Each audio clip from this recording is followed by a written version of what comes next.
Hello mga kabayan, ito na naman po inyong Junjun at magre-react na naman po tayo sa isang video. Actually, napadaan lang po ito sa aking TikTok No? Pero nung napanood ko kasi yung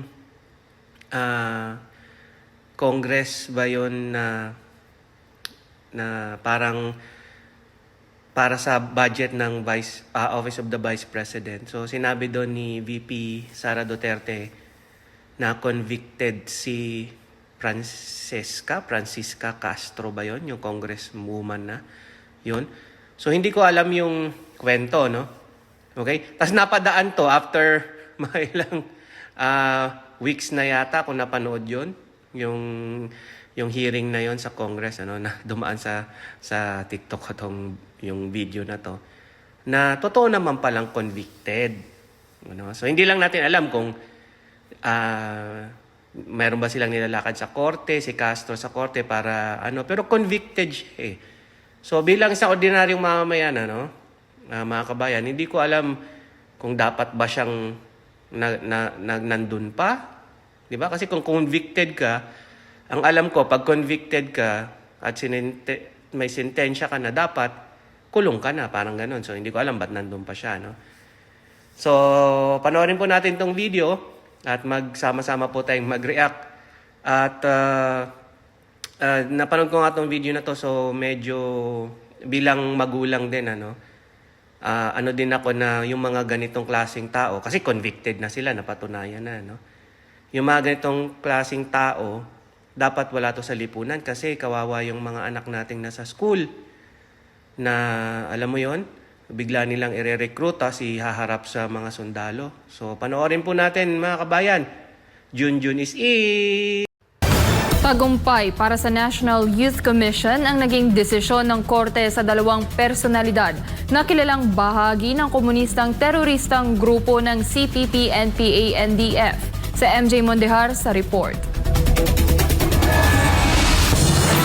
Tayo ay nagagalak sa desisyon ng korte na makasuhan yung mga kongresista na yan. Hanggang 6 na taong pagkakabilanggo ang hatol kina ACT Teachers Representative Franz Castro, dating Bayan Muna Congressman Saturo Campo at 11 iba pa ng korte sa Tagum City dahil sa umunay paglabag nila sa batas kontra child abuse. Ang ACT Teachers at Bayan Muna ay naunang tinukoy ni dating Pangulong Rodrigo Duterte na legal fronts ng CPP-NPA-NDF sa Kamara. Kaya para kay National Youth Commission Chairman Ronald Cardema, lumabas na rin sa wakas ang katotohanan na sina Castro at ang mga taga-Makabayan Block ang siyang recruiter ng mga kabataan para maging NPA. Talagang tumagal yung panahon na inalam mismo nung huwes kung ano yung detalye lamang, walang exaggeration sa mga kwento. At mula doon, nagdesisyon sila na ito talagang dating kongresista ng Bayan Muna at incumbent na kongresista ng ACT Teachers na nagpapakilalang kinatawan ng mga guru sa Pilipinas, talagang guilty sila beyond reasonable doubt. Diin pa ni Cardema, hindi na rin makapagtatago sila Castro at mga legal fronts sa Kamara sa palusot na red tagging dahil klaro naman sa pasya ng korte na guilty ang mga ito sa paglabag sa batas. Ang hatol kina Castro at Ocampo ay mula sa napatunayang akusasyon na kinuha nila ang mga kabataang minor de edad sa Solidarity Mission sa Talaingod, Davao del Norte noong November 2018 para sa militar na umaresto sa kanila.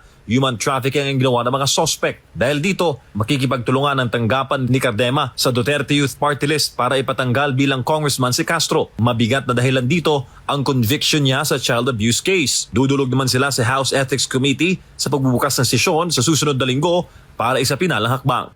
Talaga namang dapat matanggal sa Kongreso yung mga ganyang kakapal ng mukha. Yan ba yung nagkaso kay dating Pangulong Duterte ng grave threat? Ito yung sinasabi kong matagal na. Siya ang grave threat sa kabataang Pilipino. Para sa Diyos sa Pilipinas kung mahal, MJ Mondehar, SMNI News. So ayun na nga po mga kabayan, napanood natin yung video, di ba? So yun nga po, sabi din nung abogado, no, na yun nga po, salot sa mga kabataan ito, itong mga ganitong klaseng tao. Hindi lang po particularly kay Congresswoman Castro, sa lahat po ng gumagawa nito, bilang isang magulang, ako po ay nananawagan sa inyo. Itigil nyo na. Okay, itigil nyo na kasi hindi nyo ramdam Hindi ko alam kung may mga anak kayo, no? Hindi ko alam kung anong klase kayong magulang. na ang anak nyo, kung ang anak nyo man ay sinasalin nyo sa ganyang mga armed forces na kumakalaban sa gobyerno. Kasi ano bang iniisip nyong mangyayari dyan? Mamamatay at mamamatayan. Diba? Ang pagmamahal ng isang magulang sa anak, kung maari nga, ang magulang na lang ang magbuwis ng buhay para sa kanilang mga anak. Tapos kayo, kukunin nyo yung mga anak na ibang tao, bibigyan nyo ng mga idea nyo sa kanilang ulo para mainggan nyo hanggang sa mapaniwala, hanggang sa sumapi, hanggang sa maging rebelde. Grabe kayo. Huwag nyong gawin yun kasi masakit sa magulang mawala ng isang anak. Mas mabuti pa nga na mauna ang isang magulang sa hukay kaysa makita niya or siya mismo ang magpalibing sa kanyang anak. Napakasakit nun. Kaya kayo mga kabataan, panawagan ko sa inyo, 2024 na, wag kayong maniniwala sa mga ideolohiyang ganyan. Mag-aral kayong mabuti, magtagumpay kayo sa buhay, gawin nyo ang lahat para kayo umunlad at ang inyong pamilya. Huwag kayong sumali sa mga ganyan. So ito lang po, Junjun is out!